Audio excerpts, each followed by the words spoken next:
Well, welcome back, my body language buddies. My name is Jesus Enrique Rosas. I'm the body language guy, and we are together again in another live. I told you that I was going to do this lives at 10 p.m. London time, 5 p.m. EST in the USA. So I'll be doing this on a regular basis, at least for the rest of September and most probably October, when I will be that will be my birthday as a royal commentator, as an unofficial rogue on royal affairs. Here we are. Careful what you wish, you might regret it. Careful what you wish, you just might get it. Yeah, you know that I'm a fan of Metallica. This is from a Metallica song I was listening to today. And remind me of Howie, of course, the King Nothing. He's not. He hasn't a crown. He has no nothing. And he is here. Yeah, like a broken man, as Connie says. This man is broken. Hello from Spain, Australia, Oregon, Georgia, the Middle East, Italy, Massachusetts, North Carolina. This is great. This is great. Everything. Utah, Idaho, Quebec. This is great. So many body language bodies right now. And guess what we have? And what was cooking a little bit earlier? We got new merch. The Sussex Survivors Club merch is ready, and it will be lasting only 5 days, up to September 30. Up to the end of the month, you will be able to buy that from my official store of the Body Language Guy, with the link in the description of this video. The Sussex Survivors Club, you know, this team of great people that had to work with the Dastardly duo and please them in every whim. They survived that experience, and for that, this is my my my tribute. My tribute. You can have a mug too. You can imagine that this amazing team had to drink a lot of chamomile tea or black coffee just to withstand those rough days. Yes, you can get your mug, or you can get your hoodie. Maybe it gets cold, or your V-neck too. We got everything. The link in the description. Just 5 days. After 5 days, they will be gone. And tank tops too. Yeah, surviving Meghan and her handbag, both of them. So now you've been warned. The sale starts today. You have just 5 days to grab your merch. We're ready to begin. So many. Portugal, England, Iraq, Texas, Florida. Hello from Wales. Great. California. This is amazing. This is amazing. Just hit the like button. Let's begin. 2,000 body language bodies in the house right now. What do we have? What do we have here? What do we have here? This is this campaign that they want us to believe.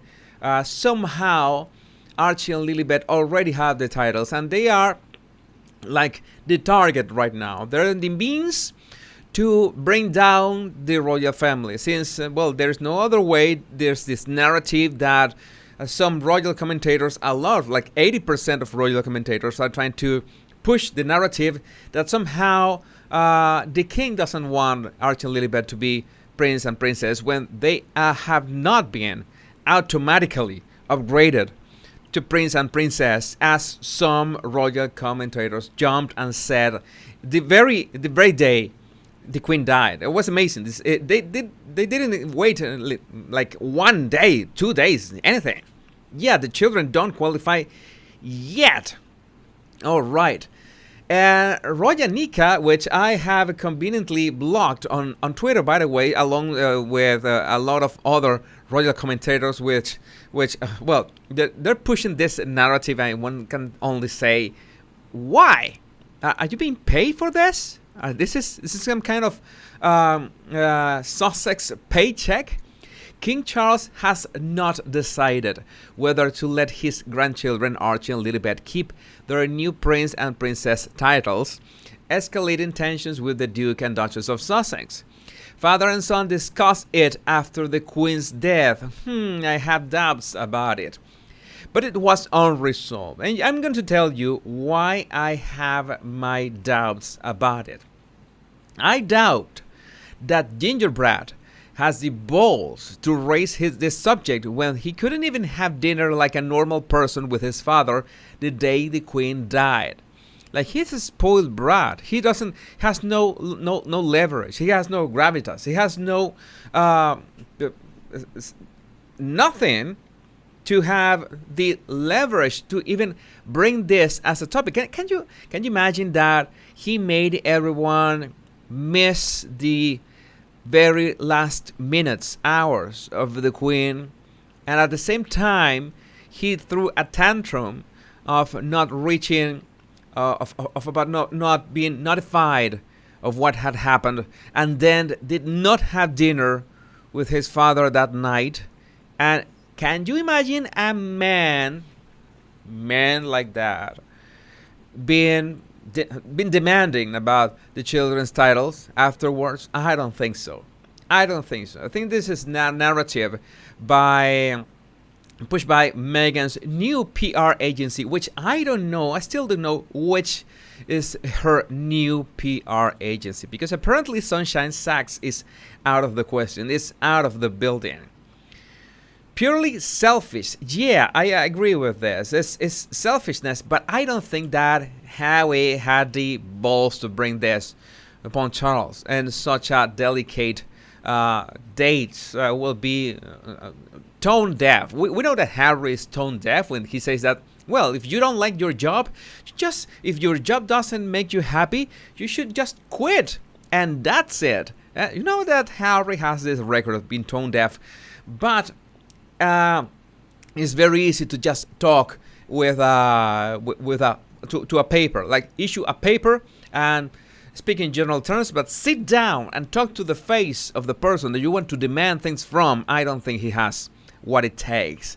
Super chats incoming. Thanks for your super chats and super stickers. They always help keeping the lights on, and I will read every single super chat and super sticker at the end of this live. Also, remember that you can get your merch, and if you want to donate, there's also a link in the description of this video to make any donations. So, this is what we have now. Some of you claim, and I agree with you, that Harry had a much better attitude like 10 years ago. This is something that I tweeted last year, 2011 to 2021.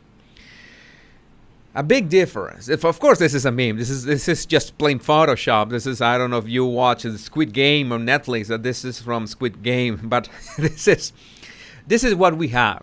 Like, Harry wish for something, wish for getting out of royal life and everything, and he's more involved and more public and grabbing more attention, having more responsibility of whatever he says or doesn't say than ever. So I think, in fact, he wished for having a private life, and I think Meghan could have told him that, yeah, they could have a private life away from the UK, but, well, the private was not exactly what he was thinking. So this is the headline of that article. We're going to read some excerpts to try to make some sense of why these people are pushing this narrative. King keeps Harry and Meghan in dark. Notice that they're putting the responsibility on King Charles over titles for Archie and Lilibet. This is a way that I've always told you. When someone speaks, which are the words they choose, which are the sentences they structure, how do they build their ideas, how do they express their opinions. The way they express their opinions, body language is important, but verbal expression always gives a lot of clues about what is a person's intentions, the true intentions of a person. So in this case, the structure of the sentence implies that the responsibility is on King Charles. They are blaming him for all this. King Charles has not decided whether to allow his two youngest grandchildren to use their new titles of Prince and Princess, heightening tensions with the Duke and Duchess of Sussex. You know, this tension is not because the Duke of the Duchess of Sussex have been a couple of jerks. No, it's because, the king's indecision. Harry and Meghan are understood to fear. Oh my God, they fear the king may strip Archie and Lilibet of their titles. I don't know, you're contradicting yourself in the first two sentences, the first two paragraphs. Allow his two youngest grandchildren to use their new titles, and in the next paragraph, may strip Archie and Lilibet of their titles. Well, decide, make a choice. You're contradicting yourself in the same article, one paragraph after the other. After his reluctance immediately to recognize their elevated status after the Queen's death. This is the narrative they want to make it seem. Like King Charles is a bad man for not doing what he has to do. Just announcing that as children of the sovereign son, Archie, 3, and 1-year-old Lilibet, known as Lily, are automatically, well, I would not say that. That is risky to say. That is just plain wrong. But still, now a prince and princess and entitled to be styled His Royal Highness and Her Royal Highness. Something Meghan previously claimed. This is important. This reference. Archie would be denied because he was of mixed race. Yeah, because it was important to outline and to highlight a nonsensical remark made by Meghan. Okay? It's somehow this royal commentator that you might understand why I have him blocked. It feels important to put that in this article. William and Kate's new titles. Kate's. Notice that also. He doesn't say Catherine, but Kate. New titles were instantly updated on the royal family's official website, but Archie and Lilibet's were not. A royal source said for Buckingham Palace not to make those changes suggests that something is off. Why not just change everything and do it in that moment? Yeah, because it's the same way that you frame, or that Harry tried to frame, the security issue was responsibility of just the Queen. Just go and sign, I don't know, something with Scotland Yard, with Ravik, with the Met Police, and that's it. And it's not that simple. Harry wanted to the public to make it seem like it was the Queen's responsibility, and it was despicable because it was not. Yeah, it was. It's toxic. All these narratives that they're trying to push, and so this is what I have to deal daily on my Twitter. And by the way, if you want to follow me on Twitter, there's a text ticker. Yeah, here it comes. Here it comes. You can follow me on Twitter and Instagram and pitch me any ideas you have, or any tips or secrets, or maybe blind gossip. It doesn't matter, but you can pitch me those on Twitter. Highly unlikely. This is a fan of Meghan. Highly unlikely that a woman who grew up in the U.S. under modest means would treat staff this way. It sounds fabricated and like something rich, snobby, high society people would do. Not a girl who grew up in L.A. volunteering at soup kitchens on Skid Row. Please, enough. I don't know. You know. I come from a socialist country. I've had enough of this already, and that's why I tweeted, "I'll take people that have seen way too many Jennifer Lopez movies for $200." What's the matter with these people? What kind of narrative have they bought into? What is that? Yeah, Nutmeg wrote that. That might be a shadow account, a bot from Meghan. This is also part of that article. This is what I told you, that I tell you, that it's important to be aware of what is the narrative that people want to push. Why does the author feel important to include this kind of fragments in that article? During the Success interview with Oprah Winfrey last year, Meghan said Archie was denied his titles at birth against protocol, suggesting it was because he was of mixed race. Again, it was wrong, but it is just mentioning what Meghan said, not making the statement that this was wrong. Meghan spoke of her concerns around the idea of the first member of color in this family not being titled in the same way that other grandchildren would be. You know, manipulation, using the R card. When Winfrey asked, "Do you think it's because of his race?" she replied, "In those months when I was pregnant, all around the same time, so we had the conversation of he won't be given security, he's not going to be given a title, and also concerns about how dark his skin might be." And you know when after that, what? Yeah.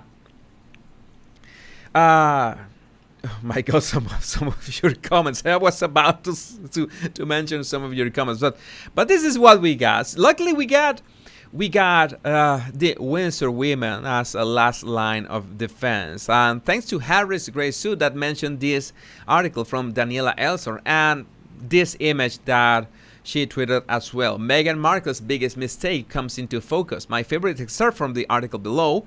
The Windsor women, and this is the image that I wanted to show you. The women of not her Windsor. I found it really funny. Thanks for all your comments. I'm trying to read them as I'm speaking at the same time and talking at the same time. I know that I will only highlight super chats, but I'm trying to make it possible to read and comment and interact with your comments at the same time, no matter if you're sending super chats or not. And thank you for supporting my channel either way, with your likes, with your comments, and just by being here you make a great difference. And already we are 5,000 body language buddies now. Today we have another extract of the upcoming book from Valentine Lowe on courtiers, whatever happened with all these people who had to work with the Montecito morons. All right, I'm seeing some trolls already here. Some trolls already here in the comments. I'm going to blast them from existence right now. If you give me just a couple seconds before we begin to read that. All right. I think my mods already blasted them away. Remember that. Don't wait until second offense. On first one, you can blast them, you can delete them, you can ban them. I don't know. Use the verb you prefer. Thanks, Charissa. Thanks for being here. Which other mod is here? Charissa is here. Oh, she'll handle this. Oh yeah, Sugar Dust Storm. Yeah, people are getting used to being here. This trolls are getting used to be here. Maybe I can. I will find another way. I need to fix. Wait a minute. I need to fix. All right. Yeah. That's it. We're going to fix that, and I will be I'm doing my best to block all those morons. So why are you here? Why aren't you and your I don't know, your favorite YouTube channels that defend Meghan? Why do you come here? Did you come here for what? So we're going to change. Let me change my screen share. How do I change this? I go here and Google Chrome. All right. We were reading one excerpt yesterday, but today we had a third excerpt from Valentine's Lowe's upcoming book on October 6th. If you have a Amazon set to UK, then you can already pre-order that on Kindle. But we will be reading this today. I haven't gone through this. I don't know what I'm going to read, so I will be reading along with you for the first time. So let's do this. Harry and Meghan. Harry. They felt cornered, misunderstood, deeply unhappy. These Sussexes have been scathing in their criticism of the firm. Did their departure need to be so bitter? In our third extract from his new book, Valentine Lowe reveals the tense negotiations surrounding Megxit. Yeah. Oh yeah. Megxit. Let's do this. Before Harry and Meghan returned from Canada in January 2020, where they spent Christmas with their baby son Archie away from the rest of the family, Harry sent an email to his father saying that they were unhappy.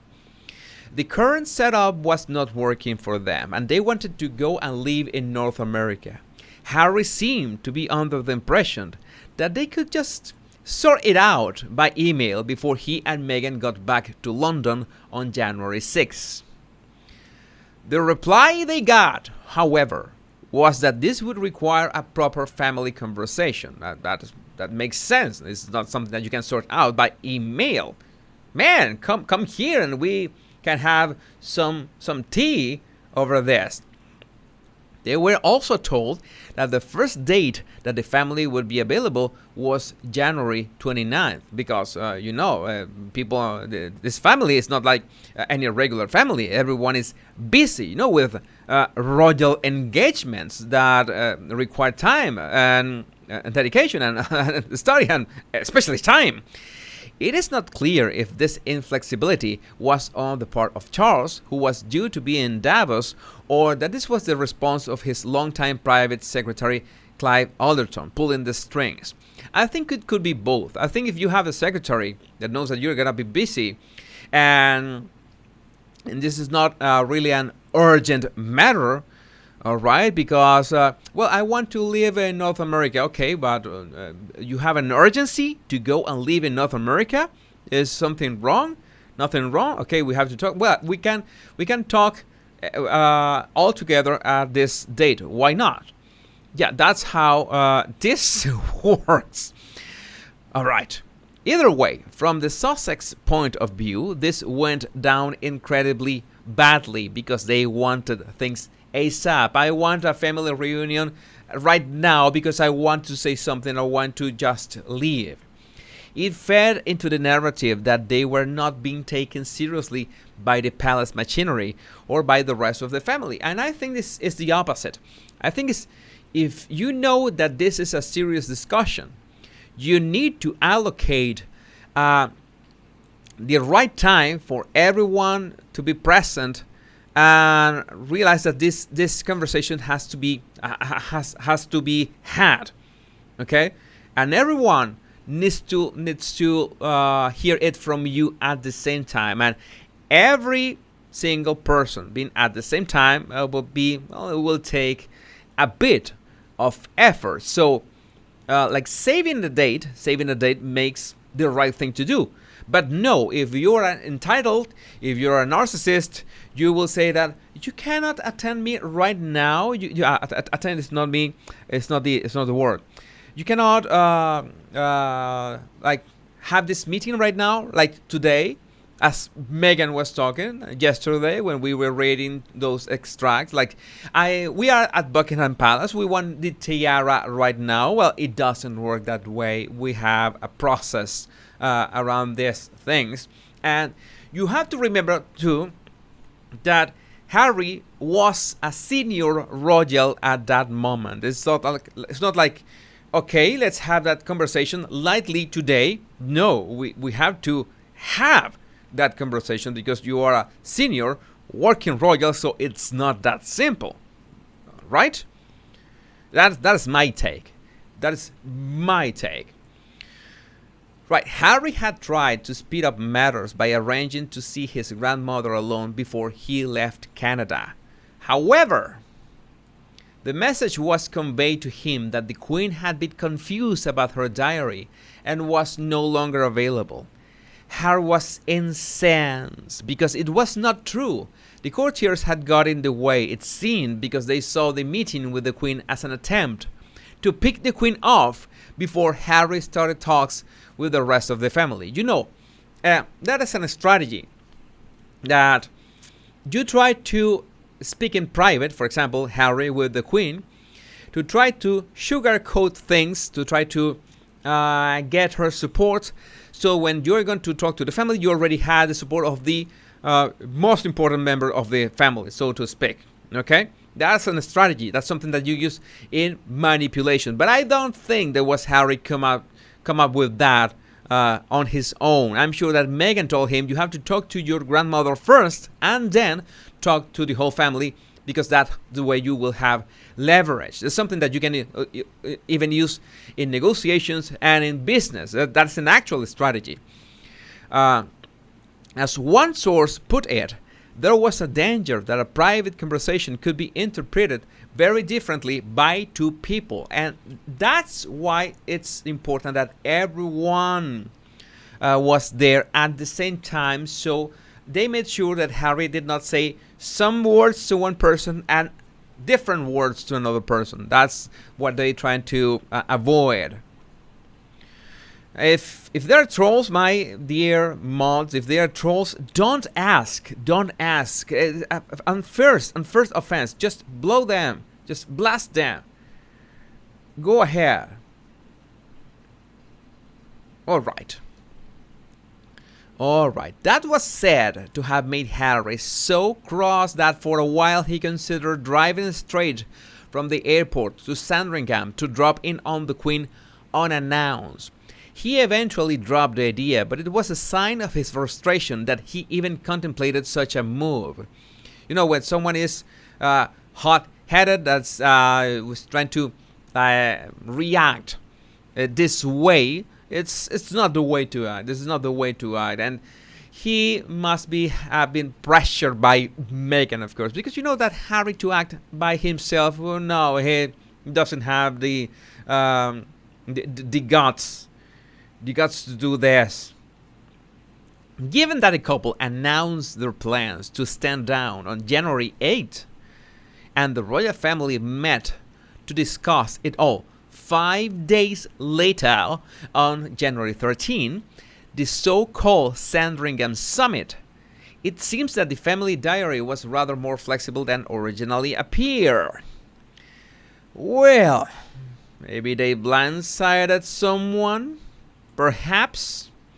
Harry and Meghan could be maddening, of course. They had already infuriated the royal family by pushing out their Brexit announcement on January 8, with the minimum of notice, when all the talks have been about issuing a joint statement. I want to highlight this because when you analyze behavior, whether it's body language or it's verbal expression or it's general behavior of the people, it's never one single clue, one single signal. You have to stack them and realize that sometimes you have signals from different categories or in different points of time, and you realize that they point to the same conclusion, to the same traits. For example, read this. Let's reread this. Harry and Meghan could be maddening, of course. They had already infuriated the royal family by pushing out their Brexit announcement.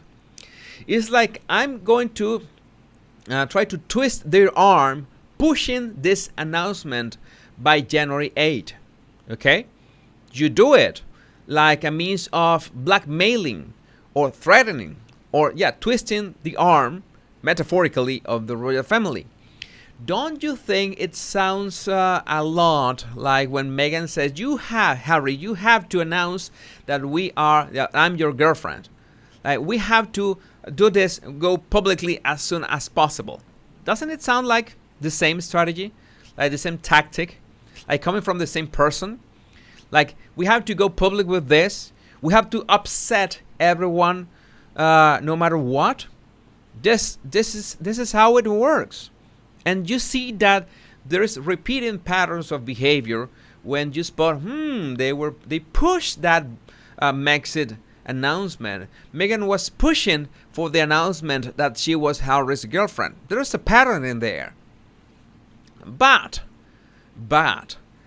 the palace also showed the sort of initial inflexibility that was always guaranteed to infuriate them. Harry and Meghan felt cornered, misunderstood, and deeply unhappy. If the rest of the institution failed to appreciate that, even if their demands were unreasonable, the departure negotiations were never going to end happily. Interesting, this comment here from Jane, probably because Catherine's birthday is January 9th. Yeah, but well, you know that is regular Meghan strategy, by the way.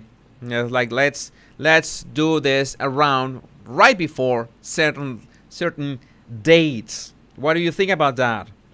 Is that regular Meghan behavior? I think it is. I think it is. Never going to end happily. It is uncontroversial to suggest that the Sussexes would regard the talks as a failure. They wanted to find a compromise whereby they could live part of the year abroad, but carry out some royal duties at home. No such compromise was found. Instead, they lost their royal duties. They patronized Harry's military affiliations, their security, their income from the Prince of Wales, and for official purposes anyway, their HRH titles. They pretty much lost everything except for the freedom to do exactly what they want. I don't know. That was their freedom, their way of freedom. It's something. It's something that they strive for. It's even that book, Finding Freedom. Just so full of you know what. But it's like I'm having an idea that they are regretting that decision, and they are regretting it more and more every day. For everyone that has sent a super chat, thank you. I will read and comment every single one of your super chats by the end of this video. I appreciate that. It's so kind of you, and I'm really thankful for you having the initiative to send your super chats. The rest of the royal family lost a much-loved member of the family, and so the creation of a rift that has resulted in the self-exiled Sussexes still throwing var criticism across the Atlantic. It will take a long time for the institution to get over the accusations the couple made in their interview with Oprah Winfrey, including the implication that the royal family is racist. No one in the royal family on either side can have been happy that Harry did not attend the memorial service to his grandfather, the Duke of Edinburgh, in March 2022. Oh, the Oprah interview.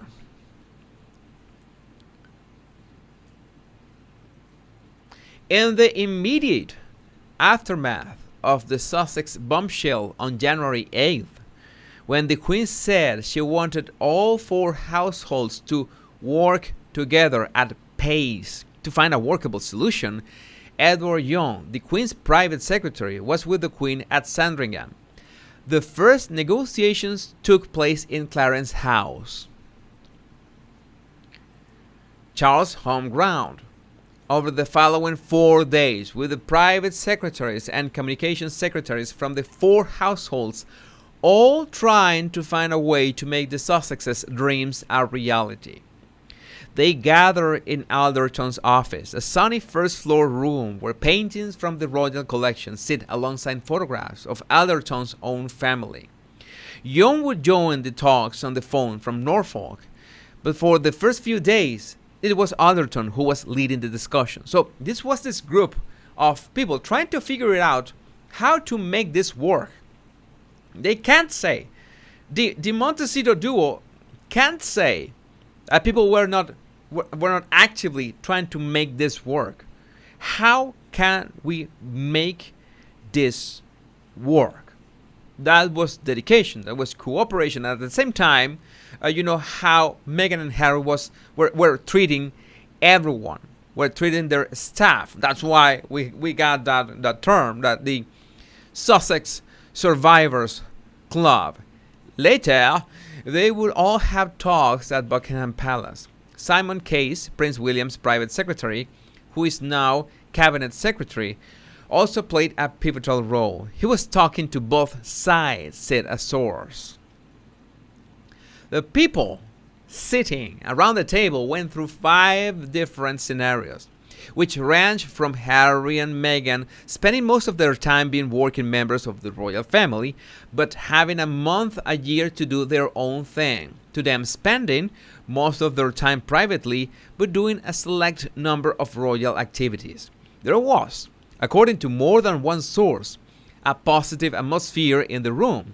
They wanted to find a solution. So this is important to make the distinction that the narrative that we have been sold by the media so far is that the Queen said categorically, no, it is not possible. It is no, and that's it. And that was not the case. All 4 households work for a solution and tried to find a way for these two to have what they wanted. But if you were in yesterday's live, you might be aware that they wanted everything to fail from the very beginning. And this is something that narcissists do. And if you have a narcissistic boss, or you have to report to a narcissist, they will do this so that they can blame you eventually for something. They will set you up for failure. They will speak in vague terms. They won't be precise about the steps to do whatever they're demanding from you. Things they would want you to fail. This happens a lot in workplaces, so they can be seen as efficient, as the people that get things done, and you are the inefficient, the one that messes up everything every time. That's what narcissists do. And yesterday, in reading this excerpts, we noticed that was the plan of the Harkles from the beginning. And maybe they knew that they were demanding something that was not possible. That was they were not going to reach an agreement, and they knew it. And they did this on purpose so they could mess up with the firm, with the royal family, and ultimately with the Queen. At one stage, Alderton made the point that if they could get this right, they would be solving a problem for future generations of the royal family who were not in the direct line of succession. That will be great. They will say, hey, this problem that we are solving could set a precedent, a positive precedent for future generations of royals. That will be great. That will be great.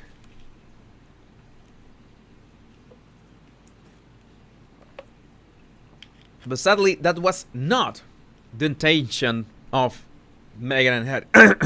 Sorry. And Harry. By the end of the week, the 5 scenarios had been worked through.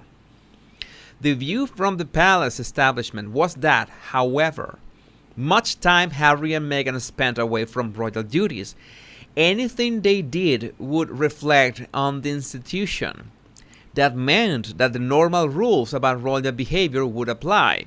They should not act or take decisions in order to gain financial or other material benefits for themselves, their family, or their friends. What? Said Meghan. Howie, did you read this? Did you read this, Howie? How can they? How I'm gonna finance my Tom Ford clothes? How is Meghan going to pay for her all her her Tom Ford stuff. I don't know, but that was that I always said there was this conflict of interest, that Harry and Meghan were out for the money. That's why they wanted to trademark and use the Sussex Royal brand. They wanted to monetize. They wanted to capitalize on something that was not designed for this from the beginning. And Harry knew this even before knowing who Meghan Markle was. So, as I'm telling you, this is something that narcissists do. It doesn't make sense. You are left all messed up.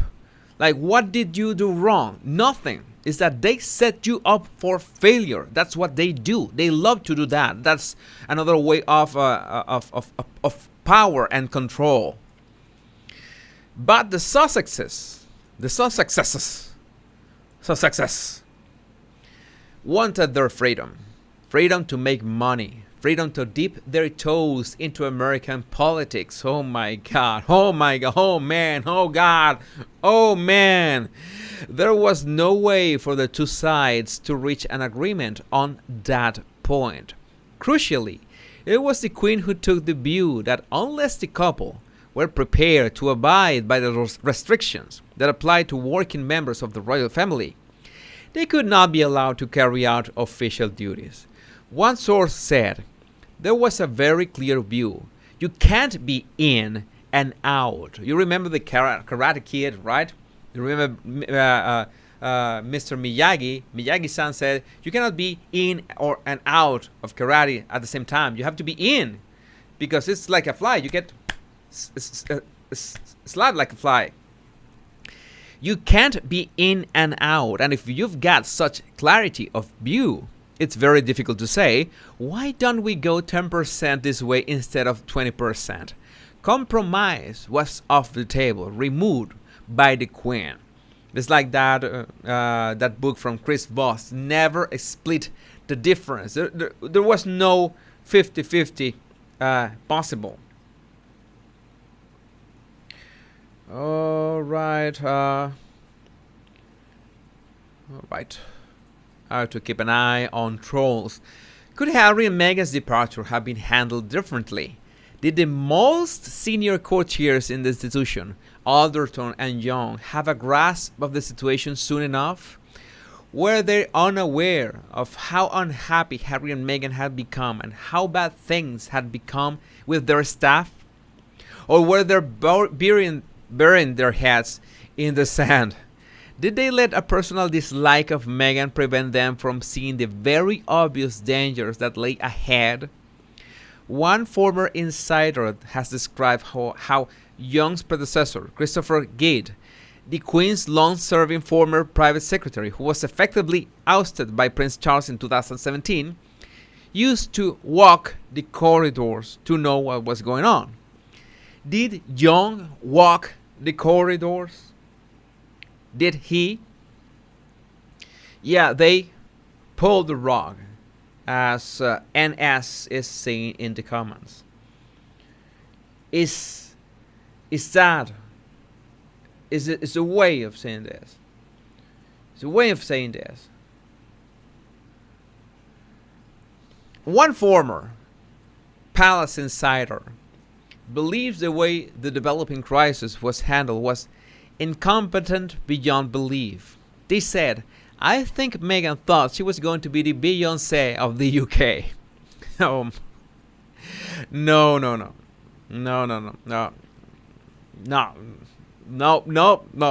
Being part of the royal family would give her that kudos.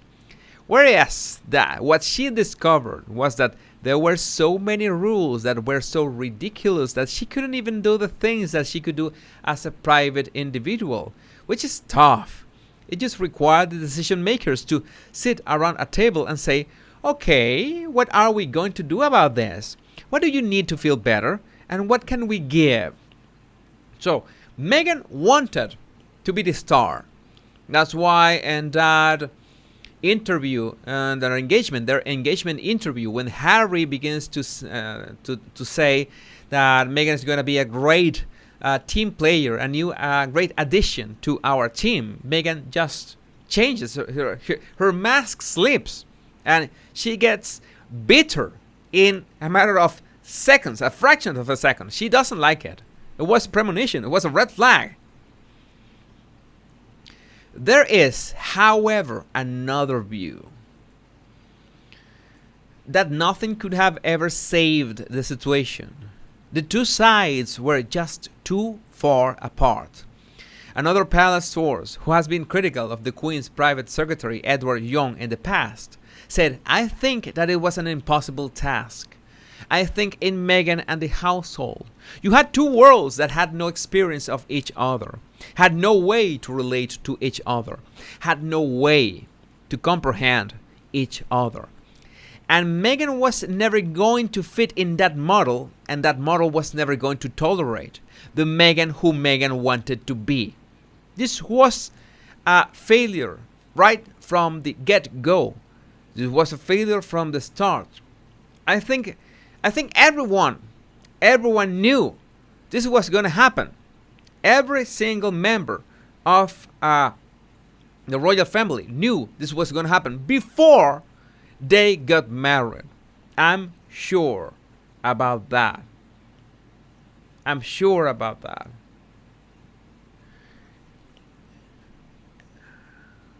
So I think it was inevitable that they would not be able to work together. I don't think there's anything Edward could have done about that other members of the royal family would have accepted. There's a problem. There's a problem. This is a no-win situation. Nobody will win this situation. Both things are probably true. There was a collective failure on the part of those who work for the royal family to recognize that there was a serious problem, to flag it up, and to try to do something about it. There were no high-level discussions any time in the first 8 months of 2019, when Meghan was later to say that she had suicidal thoughts, and the first clues were emerging that the Sussexes were plotting an escape, about the nature of their unhappiness and what could be done about it. What can I tell you? But even if that had happened, I do not believe that it would have solved the problem. The grievances were too deep-rooted, and the distance between what the Sussexes wanted and what the royal family felt able to give was just too great. I dissent from this. I don't think Harry and Meghan had actual grievances. I think they were setting this up to fail from the beginning. So it's not that they had grievances and the palace or the family failed to meet what they wanted to, the requirements. No, it's that they were just playing a play. They're playing something. They're playing with everyone. Playing with everyone from the beginning. Setting, because this is it. This is a regular narcissistic behavior. That's it. Perhaps the best that could have happened is that the divorce could have been handled without all the acrimony that followed the events of January 2020. One thing is definitely true, however. If there were any failings, they were during the first year or so of Harry and Meghan's marriage. It was evident from the first year that things will not go well. Yeah, Mrs. Hancock, an agent of chaos. It's like Meghan was an agent of chaos, but not in a good way. But chaos usually gives us the opportunity. It's not that gives us the opportunity. It's not that chaos is an opportunity. It's that chaos usually throws us off balance and is our chance to do things better, to change, to maybe avoid problems further down the line. Chaos is in so many ways good, but malice is a vastly different thing. Malice. There's one final thought on this, and it comes from a surprising source, someone who knows Harry well, but remains upset about what Harry and Meghan did. Their view is that perhaps the Sussex's departure was not the untrammeled disaster that so many think it was. There is a part of me that thinks Meghan did Harry the greatest kindness anyone could do to him, which was to take him out of the royal family, because he was just desperately unhappy in the last couple of years in his working life. We knew he was unhappy, but we didn't really know what the solution would be. She came along and found the solution. So in essence, Meghan, according to this person, Meghan saved Harry, as Harry himself said on the Oprah interview. It's a bit creepy that you need someone to, make the decision for you about something so important in your life. You should make that decision. It's not like you have to wait for someone to make that decision for you, or, well, maybe to help you make that decision. But it doesn't look like if Meghan hadn't been around, that Harry would have finally made that decision. There's another extract, the longest extract. I'm going to keep that because this is an edited extract from Courtiers, The Hidden Power Behind the Crown by Valentine Lowe. And there was this is the Sussex Survivors. This was the yesterday, and this is the one that we were reading yesterday. And we have time today. We still have time today to read this. Tell me, you want to half an hour more, 30 minutes more? Maybe 1 hour is not enough for today. Maybe we can go a bit later, a bit longer today. Okay, the sugars in here. Tell me. All right, I'm beginning to block myself. Before I keep, I'm going to be. I keep reading. I'm going to block a few sugars myself. All right.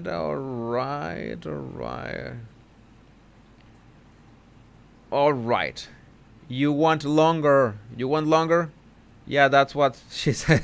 Bellatrix. Oh my, that didn't came out well, but I understand your point. All right. Who else? Let's keep on.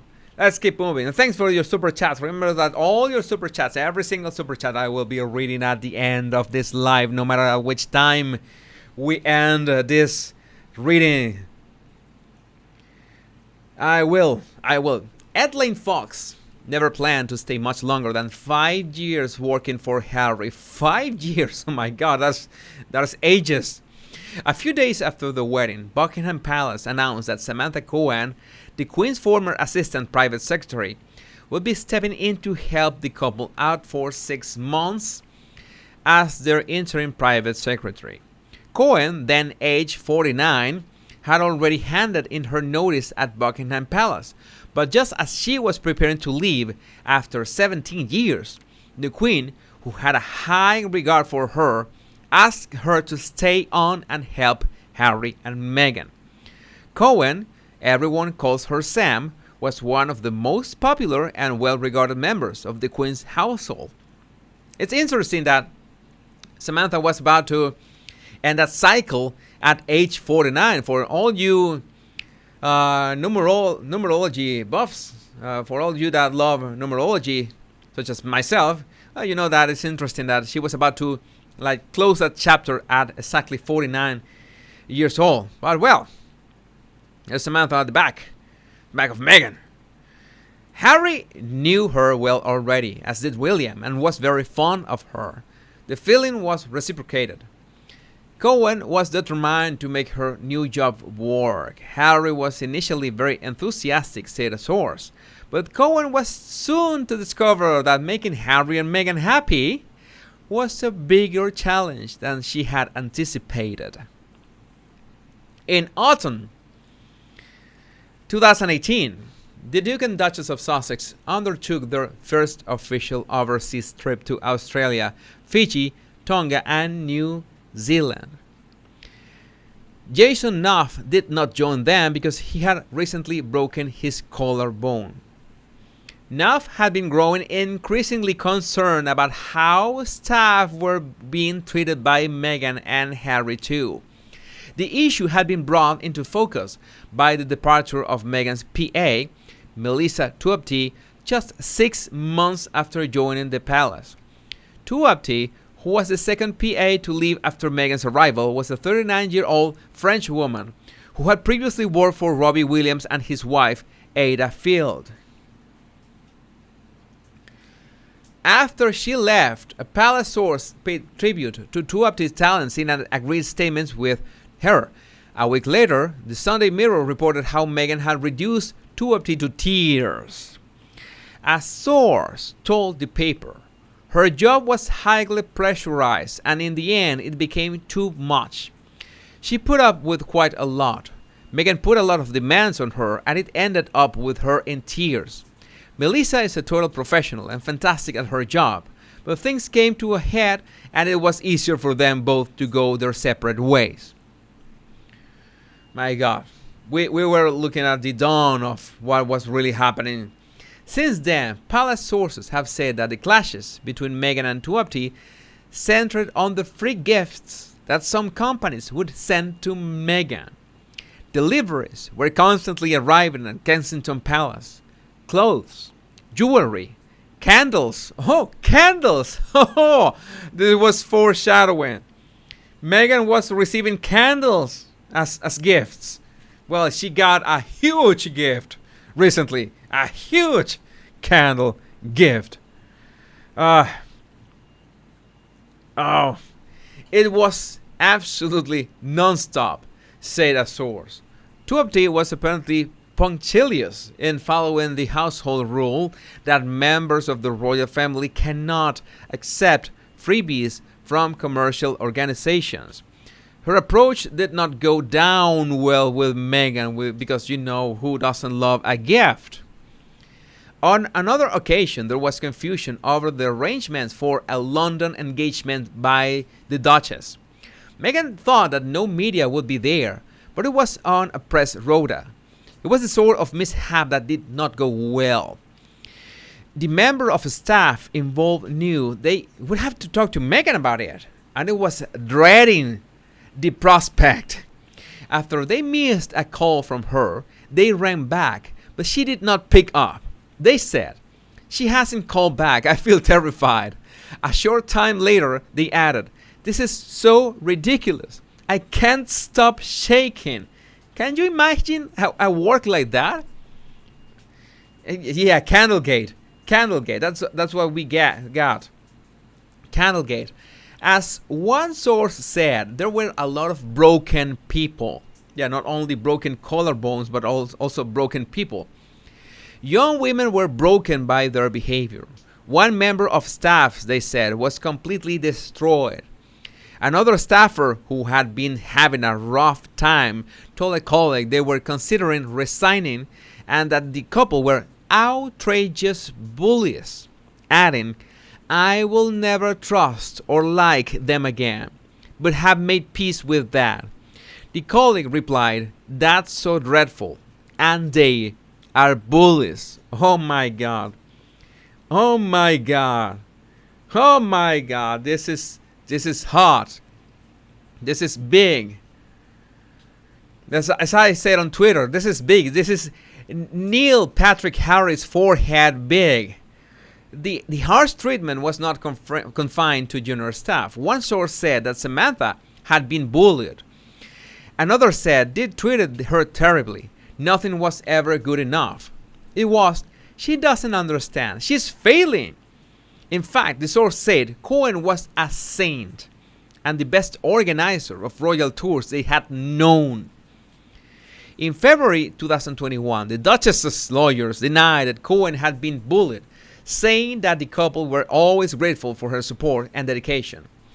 She remains very close to the Duke and Duchess. On October 26, 2018, just as Harry and Meghan were flying from Tonga to Sydney for the Invictus Games, Nuff wrote an email to his immediate boss, Simon Case, Prince William's private secretary, saying that he had spoken to the head of HR for the palace about some very serious problems concerning Meghan's behavior. He wrote, "I'm very concerned that the Duchess was able to bully 2 PAs out of the household in the past year. The Duchess seems intent on always having someone in her sights. She is bullying X, name withheld by Althor, and seeking to undermine her confidence. We have had report after report from people who have witnessed unacceptable behavior towards X, despite the universal views from her colleagues that she's a leading talent within the household who is delivering first-rate work." So basically, they knew that Meghan was being pushy and bullying people actively, and people that everyone knew that were doing an amazing job. This was happening at the time. Nuff, who was in daily contact with staff on the tour, went on to say that the tour was very challenging and was made worse by the behavior of the Duchess. He also expressed concerns about his own standing and suggested that even Samantha Cohen could be struggling to cope. "I asked the head of HR what would happen if the Duchess turned on me next, as seemed possible given her behavior in recent weeks," he wrote. "I asked what would be done to make sure Sam feels supported. I raised the very real possibility that she could be struggling with severe stress and could have to walk away from her position." Nuff concluded by saying that Carruthers agreed with me on all counts that the situation was very serious. He added, "I remain concerned that nothing will be done." I think this is one of those situations that desperation is not the word. It's like you feel despair, that you know that there's a problem in your workplace with your boss, and HR can't do anything about that. There's no one that you can talk to. Your colleagues are as stressed as you are, and you have no one to talk to. It's disheartening, because I've seen this, well, in myself and in my clients too. Yeah, it's something, impotence. Yeah, you feel impotent, and you feel powerless. You can't do anything about it, and that is one of the worst situations that you can have for your own mental health. It's something that just doesn't work. It just doesn't. It's never. It's not manageable. Cannot be withstood long term. This is not something that you can brush off. You can't do that. You can't do that. All right. Let's see how long until the next stop. Because I don't know, I have the feeling the weather is taking. I think I have thunderstorms coming in the report. So I will do something. I will be reading your super chats, and at the end of the super chats, maybe depends on the hour or the time, I could be keep on reading the text, so depending on how long do we take, because there's a lot of content. Let me highlight this. This is the longest. There's a lot to, a lot. There's almost like 1 hour reading and commenting all this. So let me make a pause. I'm going to change a moment to our presentation keynote. Presentation, so we can go back to one of these pictures and be reading. I'll be reading some of your super chats. Let's switch to super chat reading, and maybe in your super chat you have comments, you have questions, and I can answer your comments and questions, whatever happens, even if I have trouble with the connection or anything. All right, let's do this. Super chats. All right. Core Webster, they have already registered the websites and trademarked Prince Archie and Princess Lilibet. Yes, they went out their way. And I think there's a Reddit thread about that says that someone trademarked those sites even before the embargo for the news or of the actual names known by the media was going to take place. So that's suspicious enough. Philippa says, woke Prince of Montecito clothesline at Walmart. Yeah, on discount. Heavily discounted. Heavily discounted. Temni Chocolate. Well, these two jerks don't realize that the Queen was their last line of defense. All the things she protected them from will now come to light. I agree. I think the Queen did not want the shit to hit the fan while she was alive. So we don't know what could happen in the following months.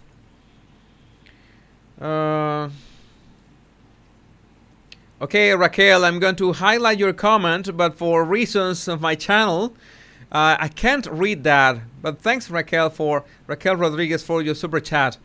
Explaining her reasons for the secrecy around the birth of Archie and Lilibet. Thank you for that. A bit overkill. You know that kind of conspiracies we cannot prove them. There are no proof. Not even Tom Bauer has said anything about that. So I don't want to risk my channel for it. All right, AJ. This is interesting. Jesus, I have lived in Montecito for over 3 decades. The strong rumors here that Oprah, Meghan, and Sunshine Sachs set up Prince Harry from the get-go. Think big PR stunt infiltrate the royals. That would be nice, but and not that far-fetched. Zay Gesund.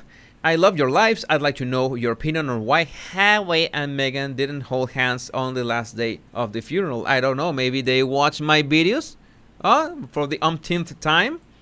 Maybe they learned their lesson. Penelope Holmes, thanks for your super sticker, $20. Thanks. You're being very helpful for our cause.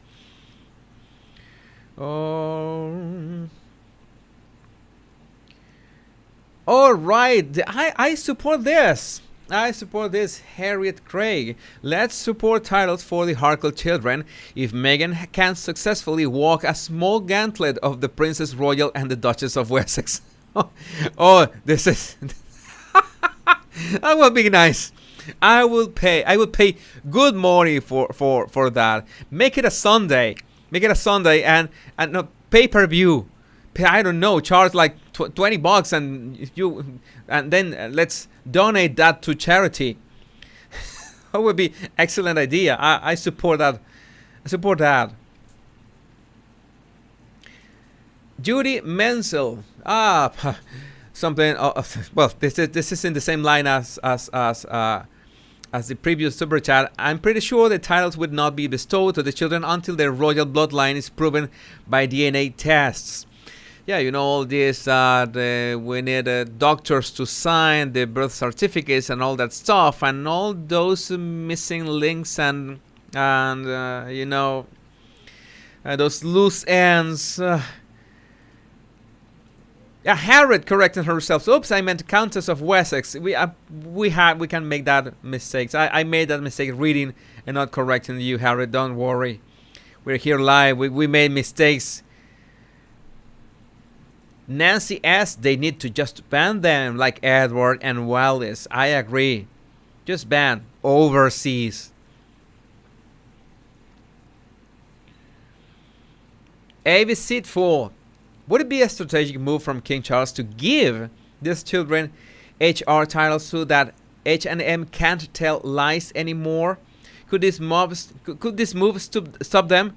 I don't think that will stop them. I think that would embolden them to do even more and more shenanigans. Hi from Switzerland, Jesus. Thanks a lot for your work. I appreciate that. Beautiful Switzerland. I hope to go back to Switzerland someday.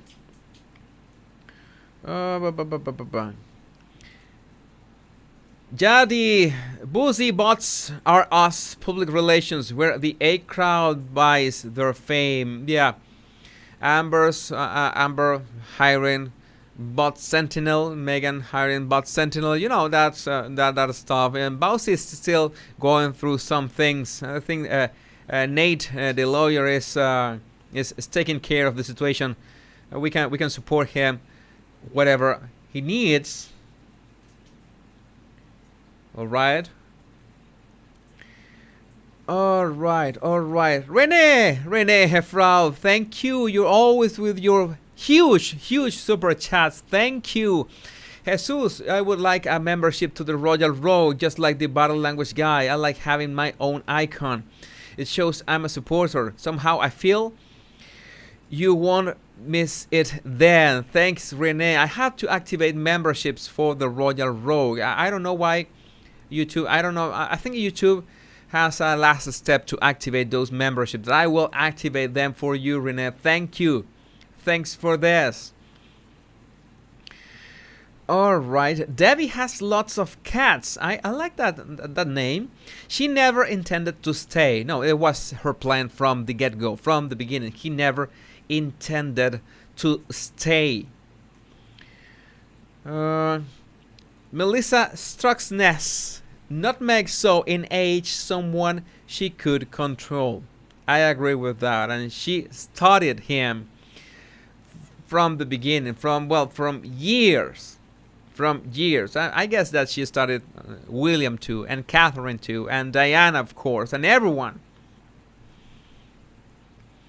Yeah, as Mary is saying, I believe all of this was planned before she met him. Agreed. Mary W. Rice again. I mean, she had it all planned in her sights and never planned on staying. She left her dog in the U.S. She loved her dogs. Who leaves one's dog in the U.S.? Why didn't she bring her dog to the U.K.? Deborah Ricketts, thanks for your super sticker. Thanks for that. Jules Dole sent a super chat. Let me see if Jules sent and made a comment afterwards. No, she didn't. Just an empty super chat. Well, thanks, Jules, for that. Thanks for that. Let's move on. Jeannie Walsh, let's do the whole thing, Jesus. Loving it. Yeah, we should do the whole thing. Maybe when I finish, it's like only six super chats left, and we can continue. We continue reading the whole excerpt from Valentine Lowe's book. What do you think? 6 super chats, and we keep reading. We stay here. You want it, you get it. What you want, you get, because you are the one in charge here. Julie Garrett, the candle should be dubbed Lord Lumiere. Yeah, I agree. Jay Walsh, thanks for your super sticker. Hands doing a high five. Fulham girl, long live our Union strength and love Scotland, Wales, Northern Ireland, England. Thanks, Fulham girl. Thanks for that. Raquel, don't worry.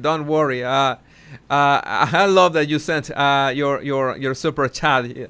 There's no problem. There's no problem about that. You can comment. You can include that in the comment. You can talk about that in the chat. That's okay. As long as you're respectful, that's okay. You can entertain those conspiracies, but I cannot say or talk about them directly. I just want to cover my R's, and I don't want to pay overtime to my attorneys. All right. J.A., thank you for those asking where Jesus is located. Jesus is streaming from beyond the stars, somewhere around the globe. I'm right here. A thunderstorm is closing in. Let's see if we can be spared. If everything with my internet connection and the electricity works nice. Wish for you and everyone having a wonderful and a lovely day. And we last super chat for now. Thanks, Tiatka. We continue reading the excerpt. Let's do this. As I said, you want that, you get that. All right. Struggling to cope. I remain concerned that nothing will be done. We were here. It can be heard. Can be hard. Sorry. Hurt. Not Amber Heard, but hard. Hard. Any trolls? Any trolls? Everyone nice? No trolls? Thanks, J.E. Thanks, Teresa. Thanks, my mods, for blocking the trolls. Thank you. Thank you. For anybody that sends a super chat from now until the end, I will be reading your super chats at the end of this reading. It can be hard to define exactly when a particular behavior amounts to bullying. As Jenny Affia, the solicitor who later represented the Duchess in her action against the Mail on Sunday, put it, what bullying actually means is improperly using power repeatedly and deliberately to hurt someone physically or emotionally. The Duchess of Sussex absolutely denies ever doing that, of course. Knowing her as I do, I can't believe she would ever do that. It just doesn't match my experience of her at all. Lady, do you work for her? All right, do you remember that line, that joke from the movie Doctor Strange that Doctor Strange tells Wong? I used to think people found myself amusing or entertaining or funny, and Wong says, "Did they work for you?" That joke was perfect. That joke was perfect, and that applies here. The attorney said, "That is not my experience of her. Do you work for her? No? Are you being paid for her?" There was, however, no doubt that Meghan could be a demanding boss. There were a number of people, allegedly, including Harry himself, who suggested that the problems were partly to do with cultural differences in management style. Omid Scovey and Caroline Duran, authors of Finding Freedom, said Americans can be much more direct, and that often doesn't sit well in the much more refined institution of the monarchy. However, Jason Knopf, the person who made the bullying allegation, was also American. Insiders say this was about more than just Meghan's American straight talking. This was a counterattack. Nice counterattack. Meanwhile, Harry and Meghan were going down the storm on the tour. Massive crowds were turning out to see them, and Meghan's refreshingly informal approach to royal visits was proving a hit with the Australian public. When she turned up at the home of a farming family, she brought some banana bread that she had baked herself. When the couple visited a school to see the work of a program to improve the educational outcomes of young Aboriginals, she was fed as an inspirational role model. All right. Oh, Ajita's here too. Thanks, Ajita, for blocking trolls and doing your thing. You do it perfectly. You do an amazing job, and thank you for that. Behind the scenes, it was a different story. Although she enjoyed the attention, Meghan failed to understand the point of all those walkabouts, shaking hands with countless strangers.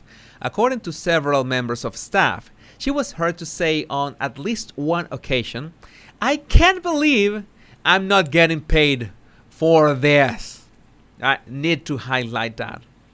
Need to highlight that. Need to highlight that. This is amazing. This woman. I had to highlight your comment, Marlene Mayer, a proper bananatarian. I love that. That would be a great addition to my merch. Bananatarian. I will get cancelled in a second, but it's great. Bananatarian it is. You know, when she wrote this banana messages in bananas too. Bananatarian. Perfect. Brilliant. I have to say that. One member of the tour party, more sympathetic than most to Meghan, said, I think Sam was trying to work out what was this office going to look like after Meghan had arrived. Meghan wanted to bring in her people rather than turn to the traditional Buckingham Palace people. My impression was that it was proving very, very difficult to hold this together. And in the middle of all that, not only are they newly married, but you've got a very big tour to do, and Meghan's pregnant. So it was certainly clear that there were lots of pressures. Like, well, you have to cope with this. You have to keep up. Bananatarian is AG Tudor's invention, I think. All right, props to him. I will find out. Please confirm this. Yeah, it's H.G. Tudor. Oh, I didn't know that. Oh my god. We should issue a joint merch line. Props to H.G. Tudor. Great channel. If you want to learn about narcissists, you just go to his channel. I know that most of you, if not all of you, are subscribed to his channel too. But if you're not, just go from YouTube and search for H.G. Tudor, and you'll find well everything you want to know about the Montecito duo and how to deal with narcissists. More than once, staff felt they were treated harshly. On the journey from Tonga to Sydney, Sam was said to have had particularly torrid time of it, according to one source. Sam had been screamed at before the flight and during. How do you scream at someone during a flight without everyone not noticing? How do you do that? After that, she warned other staff to stay away from Harry and Meghan for the rest of the day. That evening, her colleagues tried to arrange matters so that she did not have to see Harry and Meghan any more than was strictly necessary. It was so horrible to see yesterday, one said the next day. According to one source, David Manning, who was always a reassuring presence on tours, would say, "You are dealing with a very difficult lady." This is golden. This is golden. We're seeing a recollection of the true colors of the Harkles, and especially Meghan Markle. Rachel Meghan Markle. The effect of Meghan's behavior was perhaps seen in its starkest terms sometime after Nauf wrote his email to Simon Case. Harry had heard about the complaint and had tried to persuade Nauf to make it go away, something denied by the Sussex's lawyers. One member of the staff, who was named by Nauf in the email, was due to work with Meghan the next day and was worried that she would find out about the complaint. Bananas of empowerment. Bananas for you, bananas for you, bananas for everyone. This is why I feel sick, they said. I don't want to have to get into the car with her tomorrow morning. She will blame me for it, which will make tomorrow absolutely horrific. I understand. I understand the failure. Oh my God, look at... You can see the green lines here. You can see the green lines in here. In the months after the South Pacific tour, I guess that it didn't go... It did not go better. The relationship between Jason Knauf and Harry and Meghan was effectively over, even though Knauf was still officially in charge of their media operation. In December, Meghan, wearing a black one-shoulder Givenchy dress, made a surprise appearance at the British Fashion Awards at the Royal Albert Hall, where she presented an award to Claire Wade Keller, who had designed her wedding dress. Knauf had no idea it was happening until Meghan was on stage. Go figure. You go figure. I will have paid good money to say Jason Knauf face at that moment. I would have been epic. She had refused to let Sam Cohen or her assistant private secretary, Amy Pickerill, tell him it was happening. Meghan wanted to control everything. A month after Knauf sent his bullying allegations to Simon Case, he handed in his notice. He was instead taken on by William and Kate as a special advisor and later became chief executive of the couple's charitable body, the Royal Foundation. The bullying allegations, meanwhile, accelerated a major shake-up at Kensington Palace, with Harry and Meghan splitting their household from William and Kate's. The hiring of a new communications secretary for the Sussexes in early 2019 was part of this process. First, however, decisions had to be made about what that household would look like and where it would be based. I guess someone said as far as possible. The palace wanted to set them up with an office within Buckingham Palace. Harry and Meghan wanted their own arrangement, probably at Windsor Castle, near their new home of Frogmore Cottage. If they were stuck in Buckingham Palace, subservient to the whole palace machine, they would be no better than other lesser royals such as the Duke of York or the Earl and Countess of Wessex. But there was no way that the palace would fund the establishment of a separate satellite operation. It was a decision by the Queen and the Prince of Wales, both of whom were keenly aware of the need to avoid unnecessary extravagance. Yeah, you know, slimming down the monarchy and all the stuff.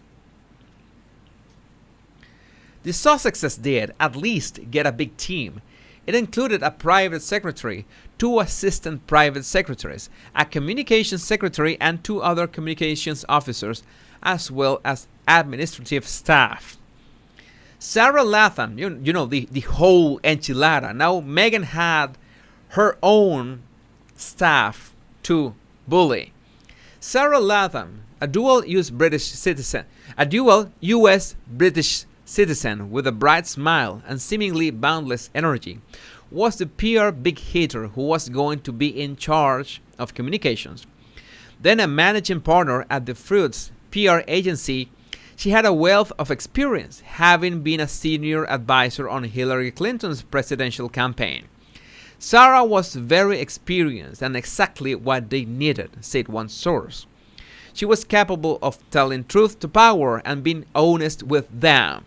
So, she was a force to be reckoned with, and maybe she could be the one to stand her ground against Meghan Markle. Meanwhile, Cohen was clearly delighted to be getting out soon.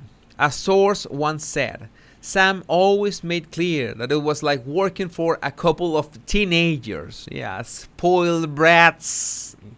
That's the name. They were impossible and pushed her to the limit. She was miserable. Cohen was at her wits' end, said a friend. She was exhausted, had stayed on with the Sussexes for longer than she originally planned, and felt isolated from the rest of the royal hierarchy now that she was no longer in the Queen's private office. She was constantly having to battle on Harry and Meghan's behalf while taking all this abuse from them. She also found herself getting far more involved in arranging their personal lives than would normally be appropriate for a private secretary who, despite the job title, is just there to look after their official lives.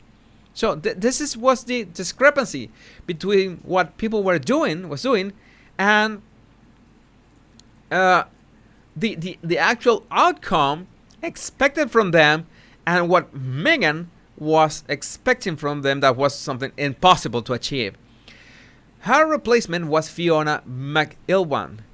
I'm sorry if I'm pronouncing that wrong. McIlwan, who had become one of the youngest British ambassadors in history when she was appointed to Albania in 2009, aged 35. At first, Latham and Meghan were a golden combination. She told a friend, "I love this job. It's amazing." Wow. It must have been hours into the job. Latham would go round for lunch with the Duchess at Frogmore Cottage to talk things over. Latham thought she understood Meghan, who believed that the press hated her and that she was a victim of racism and the media. The way Latham saw it, Meghan as an American was a victim of cultural differences rather than racism. What she needed was someone to hold her hand and help her navigate her way through the minefield. I guess that when she tried to hold Meghan's hand, she met the claw. And she never came back from that. She was traumatized for life, thanks to the claw. It did not take long for the shine to wear off. There was a series of battles with the media that spring and summer. First came Meghan's lavish baby shower in New York. Then, when Archie was due in May, Meghan was determined to avoid the indignity of a royal birth with journalists camped outside the hospital. The palace put out a statement saying that the Duchess had gone into labor, only for it to emerge later than she had, in fact, given birth some 8 hours before. It's like Meghan enjoyed making fun of them. In the summer, the couple's taste for private jet travel brought them further criticism. You know, the hypocritical avatars of eco lives. They just keep using this private jets whenever they can. After Harry gave an address about the need to save the environment at a Google camp being held on Sicily and then flying back on a private jet provided by Google with Leonardo DiCaprio, he and Meghan took 4 flights on private jets in less than a week to visit Ibiza and the south of France. This prompted rows with Sarah Latham, who had advised Harry against taking private jets. So she was telling them, do not do this. Relations between the couple and Latham became increasingly tense. Close colleagues began to wonder how long Latham would want to stick around. I'm sure they were placing bets. You know, let's place bets. Next Wednesday, no, next Tuesday. Yeah, let's do this. 100 on it. At the back of their minds was the feeling that anyone leaving the Sussex team would be the best advice to think of a good excuse. Meghan did not like it if she thought it was about her. Next to go was Meghan's assistant private secretary, Amy Pickerel. At the time, sources said the departure, described by Meghan as very sad, was amicable. In fact, when Meghan learned that Pickerel had handed in her notice, the Duchess, she was so angry that she refused to let Pickerel travel with her in the car to an official engagement in London that morning. What? I can't say this word out loud, but yeah, it starts with a B of body language. It starts with a B of body language. That word. What a B. You know. If you know which word it is, say it in the chat. And I will mention your name. Say it. The first one to say the word in the chat that I want to say, but I won't say, I will say your name out loud. Nancy MC said it very well. Aida did that too. No, it's not bollocks. It's even worse. Lizzie P starts with B and ends with H. Edwina Harford, thank you for being so well educated and saying this that way. So being decent about that. Yeah, I'm sorry that Bellatrix said that too about my filters. My filters are just blocking you from saying. I'm seeing you. Shisa, Tasha, too. Thanks. You got the point. You got the point. By August 2018, things were awful and tense within the Sussex household. There were also clues that Harry and Meghan did not see their long-term future as working members of the royal family. Their Africa tour was coming up, but there was nothing in the diary after that. Meanwhile, staff were increasingly aware of the presence in the background of Meghan's business manager, Andrew Meyer, and her lawyer, Rick Guinaud, as well as her agent, Nick Collins. You know, the whole staff, Meghan's private staff. As her agent Nick Collins and Kelly Thomas Morgan of Sunshine Sachs. The US team had been very busy working on deals not only with Netflix but also a deal for Harry's mental health series for Apple with Oprah Winfrey and Meghan's voiceover for a Disney film about elephants. While preparing for the Africa tour, the team was trying to persuade the couple that it would be appropriate to do an interview with the British media. Sam suggested Tom Bradby of ITV, who already had a relationship with Harry. Meghan was reluctant at first. Her attention was focused on the prospect of doing an interview with Oprah Winfrey. You know, that would be much better for her. After thinking about it, however, Harry said they would agree. There was one proviso. He and Meghan could not do interviews together or be in the same shot. That would go against their deal with Oprah, which at that point was slated for the autumn of that year. It eventually went ahead more than a year later in March 2021. Interesting. They could not appear in the same shot, the same camera shot, because that was part of their deal with Oprah. They could not be seen in the same camera shot until the Oprah interview. Impressive. This is impressive. The first real intimation the public had that all is not well in Meghan's world came in October 2018 when ITV released a trailer for its documentary, Harry and Meghan, An African Journey. As Meghan spoke to Tom Bradby in a garden in Johannesburg, she spoke about how she had struggled with a life in the spotlight as a newlywed and as a new mother. Almost as if she were trying to hold back tears, she said she had found it hard and added, and also, thank you for asking, because not many people have asked if I'm okay, but it's a very real thing to be going through behind the scenes. Oh my God. You remember this interview.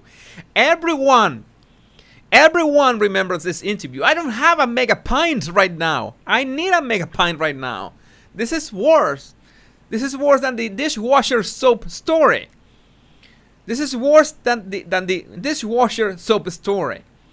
Nobody has asked if I'm okay. And that face, I think the one that picked this still from that interview, it was trolling Meghan. That face. That face. You know that face. The trailer came out while William and Kate were on a tour of Pakistan. The resulting coverage inevitably overshadowed reporting of the last day of the Cambridge's tour. You know, it's usual Meghan stuff, like disruption.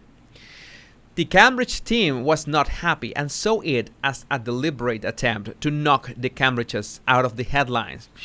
You think? You think it might be it? Relations between the two households became quite tense. All right.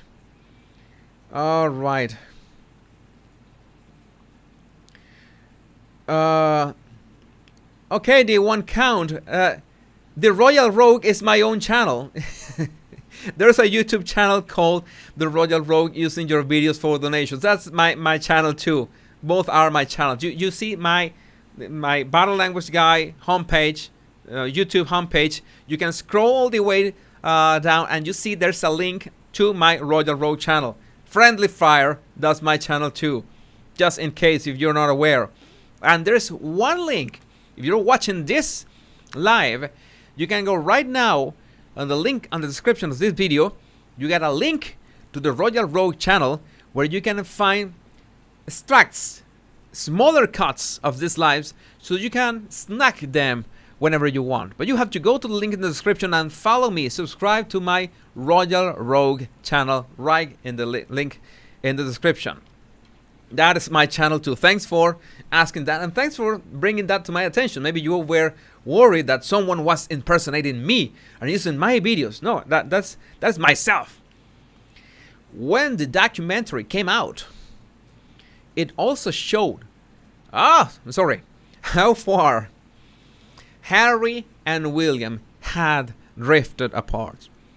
Asked by Bradby about the rift between him and William, Harry chose not to deny it, but said instead, "We are certainly on different paths at the moment, but I will always be there for him, and I know he will always be there for me."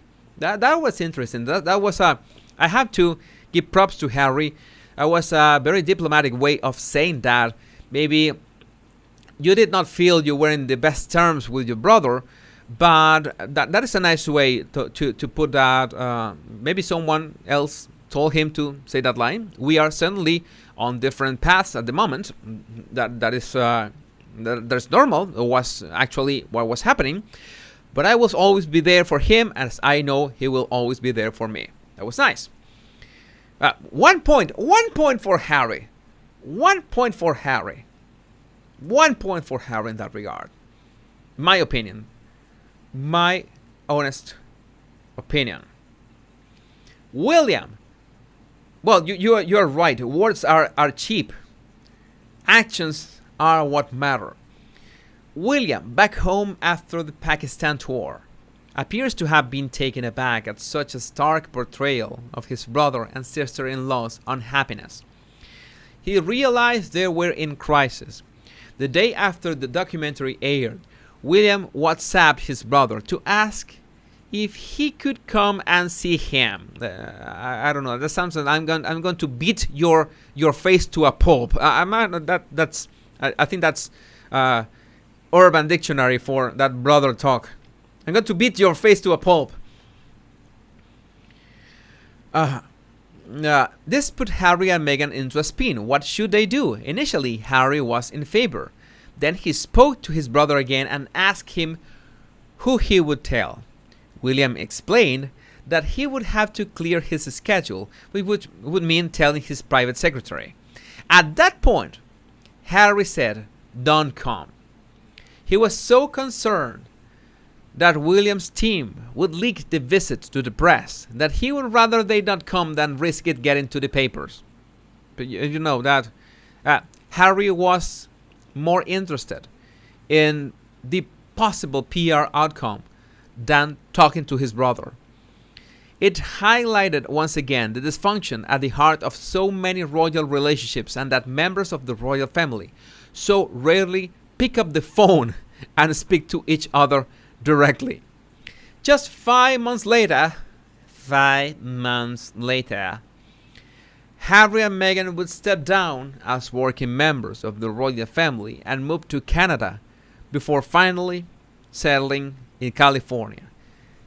Edited extract from Courtiers: The Hidden Power Behind the Crown by Valentine Lowe will be out in the UK next October 6th. I already pre-ordered my copy, and I will be reading that.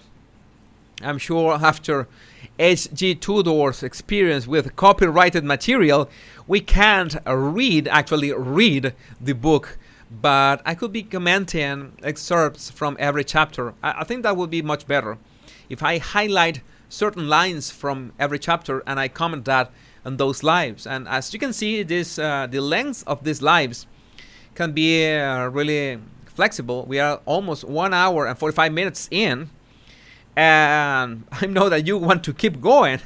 Let me see the super chats this far. There were a couple super chats after we finish. Yes,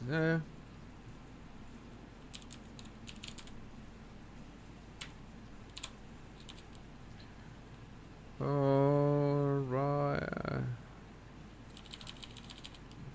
Let me see. Catch up. All right, here we are.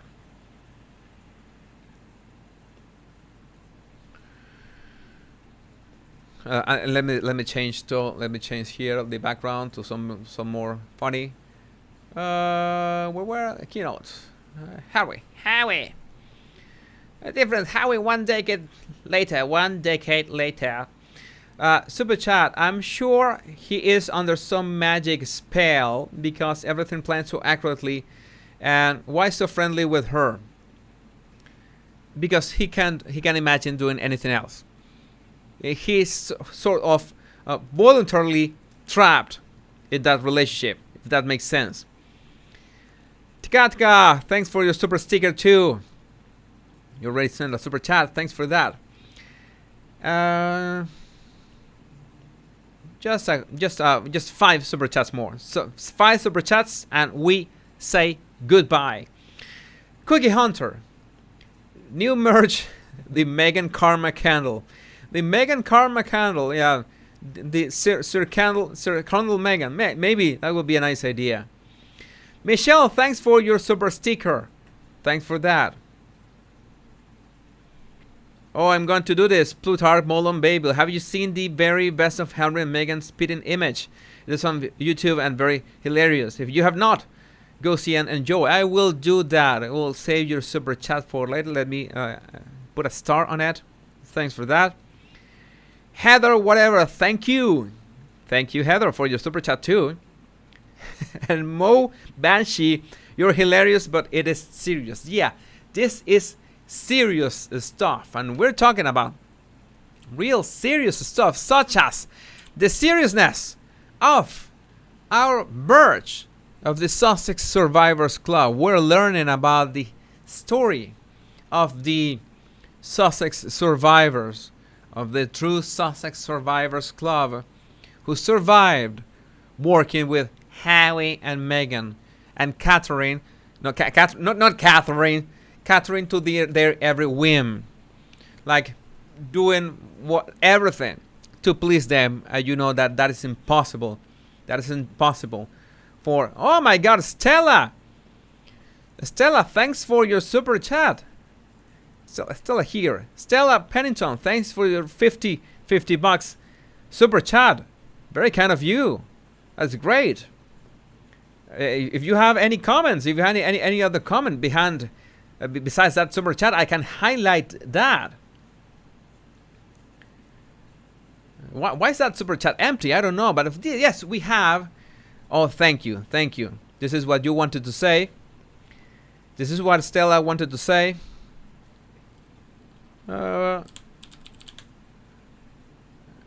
never miss the opportunity to highlight this. Thank you. You're awesome. You're awesome too. Thanks for that. I love those kind of words. I love that. I love that. Just in case, let me tune into the super chats again. Super chats keep on coming. You don't want to leave, right? You don't want me to leave. You know the rules. Super chats keep coming. I have to stay here. I will stay here. We have merch. We have t-shirts. We have the mugs where you can drink your tea, Earl Grey tea, or you can drink black coffee, whatever you like, whatever you fancy. You have 3 different colors. Your nice mug with that nice design. And just a word of warning, as it happened before, my design of the Sussex Survivors Club is gonna be ripped all over the internet within hours. It's gonna happen in a matter of hours. Maybe it's happening as we speak. But if you're gonna get it, make sure you get it from my official store and the link in the description of this video. This design is gonna be only until September 30. So grab yours now because it's a limited run.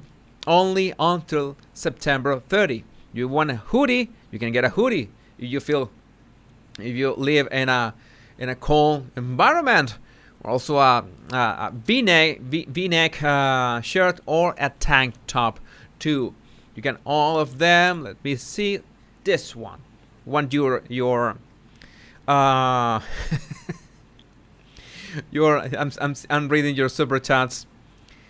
Yeah, the candle is the very famous Lumiere. The candle is very famous Lumiere.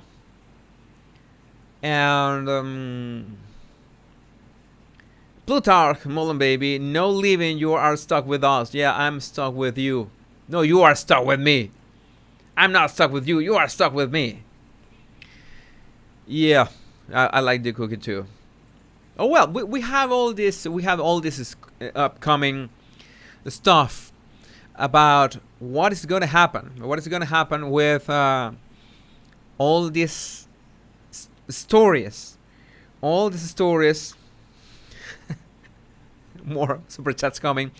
The HHH hostage holding Harkles will hold the ribbon cutting ceremony of the vindictive games soon.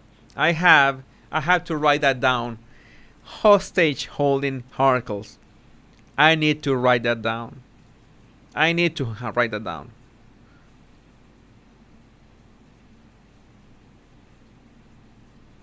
Yeah. And what else? Another super chat. Manny Martin. Just thank you for being you. Now I read in your accent. Oh, I've thought about reading. I'm sorry. I know that I have to make more drills for my pronunciation, especially to pronounce. To know how the accent of some words work. How do they work? So that I can read them in my accent, but not stumble. You notice that I still stumble on some words because I'm not sure how to pronounce them, and I just go for that. I just go for that, and I appreciate that some of you take the time to send me emails and send me direct messages on Twitter and Instagram to fix my pronunciation, and I take to heart your suggestions and your corrections. And I thank you for correcting my pronunciation. I have that, not losing my accent, but just make sure that I correct words the right way. Thanks for so much love you're showing in the comments. That you love me, that you like my channel. I appreciate that. You don't know how great is that. And it feels great to have such a loving community have my back, whatever happens. The stumbling doesn't matter. The meaning is always clear. I try to do my best. Thanks, Jenny. Fiona Ray, your accent is perfect. We love it. Please don't change. I want to change. I will have to invest too much energy to change. I just try to talk my usual way of talking. I think that that's something that I always tell you, that sometimes we think we are worried or uber aware or excessively aware of something, a trait or one characteristic of us. And we think that people are going to mock us or make fun of us or going to bully us for that. And maybe in the end, that makes us special in some way. I remember, I always tell you about this anecdote. I'm going to tell you again because maybe in your case, it's not about your accent, because it's about any other thing. That I was incredibly self-aware and terrified of my accent. I remember my first videos. My first video in English was something of this couple, the Stauffers, that adopted a child and then returned him a couple years later. And that was my first video in English. I was terrified, like trying to nail my American pronunciation correctly, like trying harder than Hilaria Baldwin with her Spanish accent. And my second one was, in fact, the Entanglement Gate from Will Smith and Jada. And yes, I was so concerned about my accent, but I learned to just be comfortable with that. Thanks to you. Thanks to your feedback all the time. And yes, being more comfortable with these lives. Where is Jesus from? I'm originally from Venezuela. Venezuela is my home country, and since then I am now a citizen of the world. I want to travel and meet as many people, as many places, and as many countries, as many experiences as possible. I think the whole world is a beautiful place. There are beautiful people everywhere, and I want to meet as many as I can. Super chat, you're like a big brother I look up to. Thanks, Big Victoria. Thanks for that. I appreciate that. Thank you. That's so nice, so kind of you. I'm gonna check your super chats.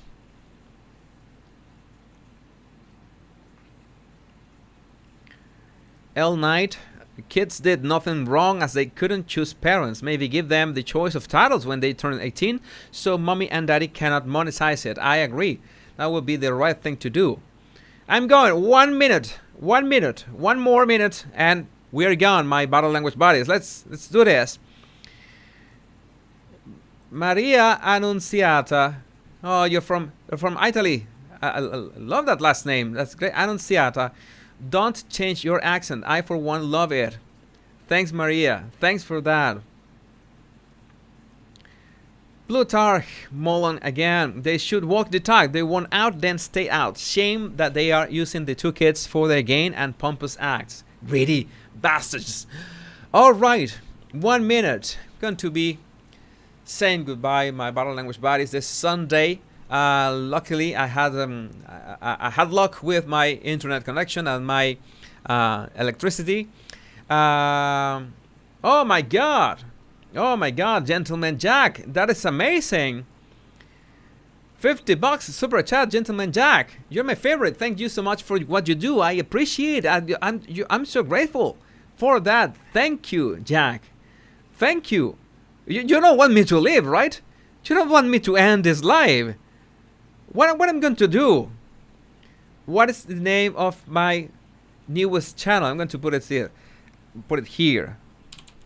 My other channel is the Royal Rogue.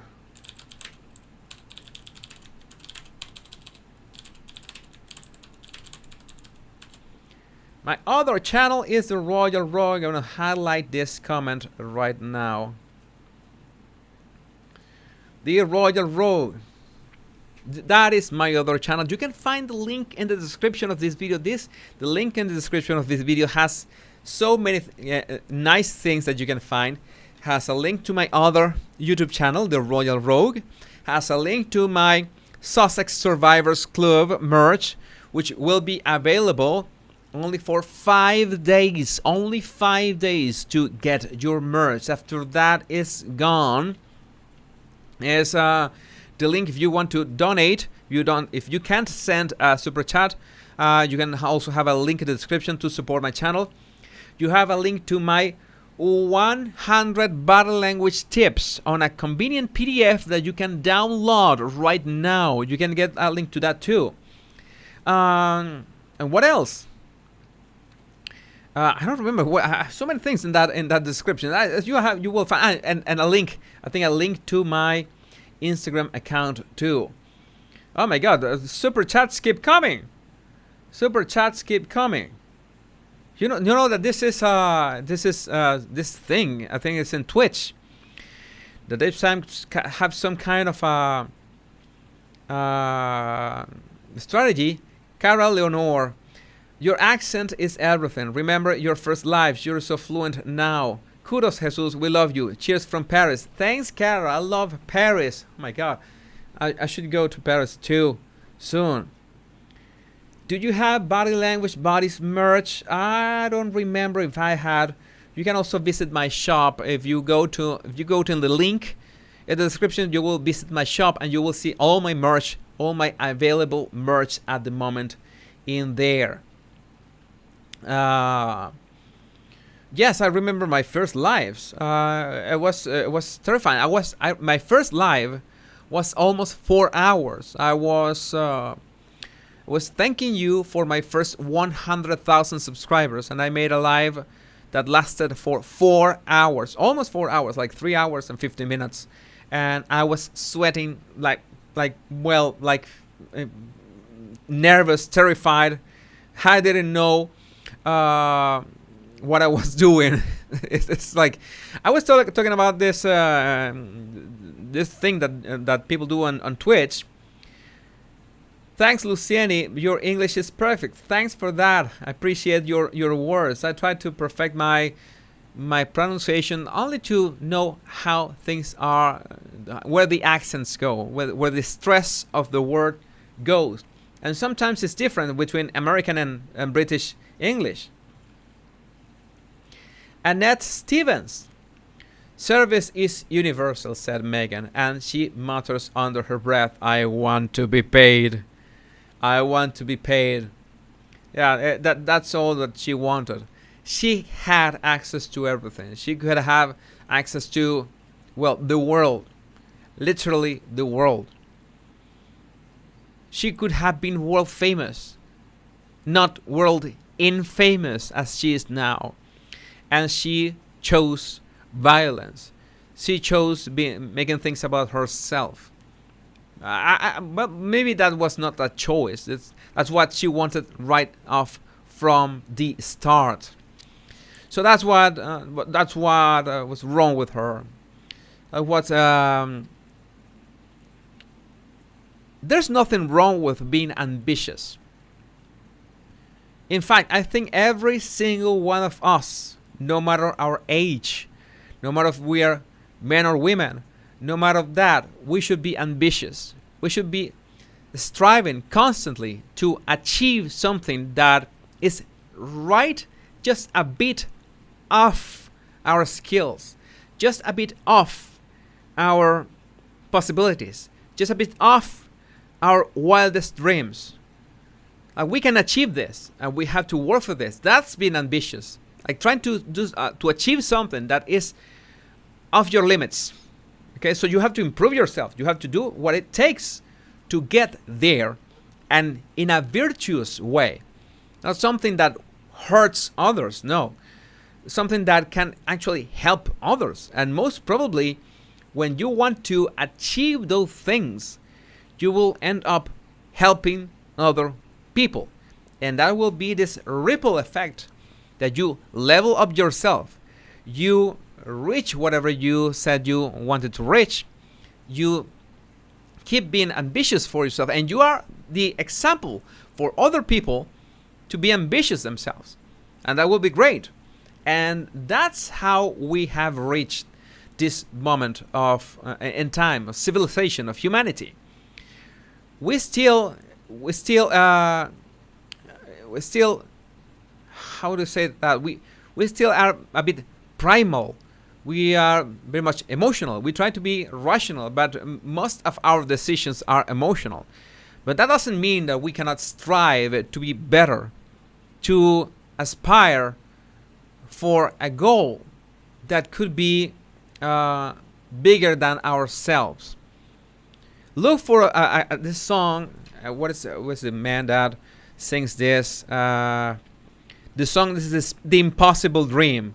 When we finish this live, I will ask you to do something. I cannot do that here because the copyright system is gonna flag my channel. But please do this. L Knight, not allowed to, A and L, Archie and Lilibet not allowed to see cousins and family. When older, they will be sad to read how mommy and daddy trust the UK and USA family. Karma then. Well, I mean, that will be sad. This is the song that you're gonna look for. The Impossible Dream.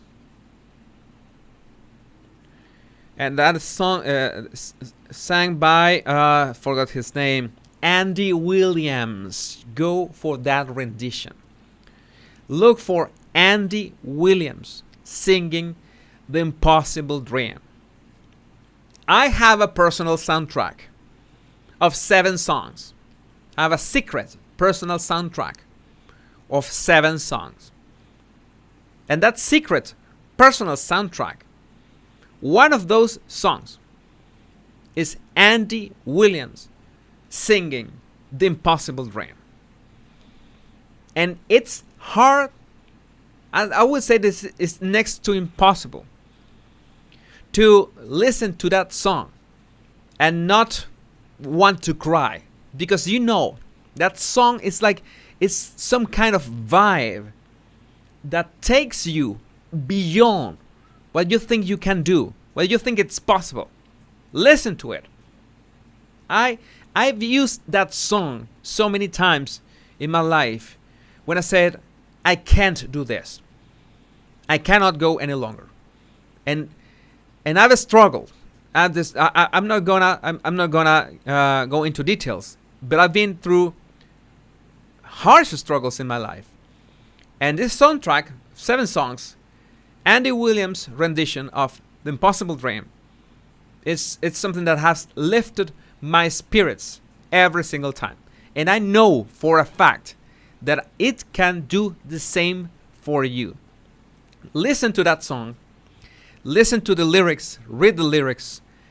Absorb that music and realize that we are our destiny is to have an impossible dream, or a next to impossible dream, if you want to say like it, because impossible is something unreachable. But that's why I mean that we have to look for something that's barely unreachable. That is it, right in that, at that edge. Okay, let's leave it here. Some couple super chats coming.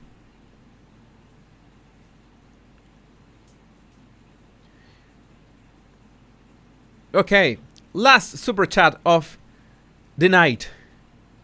Cara Leonor, you are an example to all of us, Jesus. It's not that easy to go live in a language that is not yours. Don't want to let you go. It's 1 a.m. here, but I'm sticking with you. Thanks for that. I don't want to leave either, but I have to leave some room, and I have to leave some content, and I have to leave some energy for tomorrow. But the love is growing every day. Our love is growing every day. That's why I tell you, my body language buddies, every day, much love and bliss. And our love and our blessings are growing every day, and we're getting so much from each other right now, sharing this space, having fun, and me trying to entertain you and having these insights about human behavior. This is not a class. This is not teachings. These are not lessons. This is just talking about how can we deal with people like this in real life.